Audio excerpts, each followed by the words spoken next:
Books about fermentation. Today I'm talking about this book by Kirsten and Christopher Shockey. If you like to know about books about fermentations, if you want to up your fermentation game by reading books, you can follow me because I have a whole series about all the books in my personal fermentation library. Miso, Tempeh, Natto, and other tasty ferments. Hi cat. Hi cat. Let me feed the cat and then let me feed your brains with talking about this book by Kirsten and Christopher Shockey.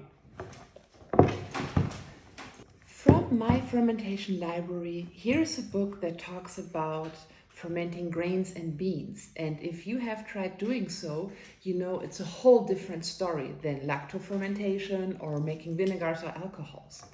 And this book is like every other book we know from the Shockeys or from Kirsten, really thorough. She talks about all the aspects we need to know when we start our journey into fermenting grains and beans.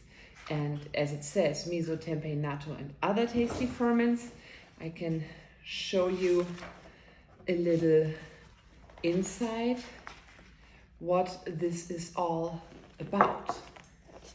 And I love that, the learning, the making, and then the enjoying and the eating. This is, I think, how books should be about fermentation. You need the scientific backgrounds, then you want to know, come on, how do I make it? Teach me how to do it. But after that, you want to know, what do I do with it now?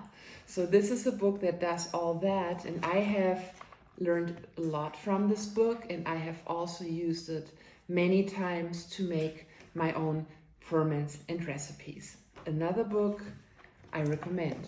I don't think I have a book in my fermentation library that I would not recommend, because otherwise I wouldn't have bought it. And if people give something to me that I don't appreciate, I give it to somebody else who appreciates it.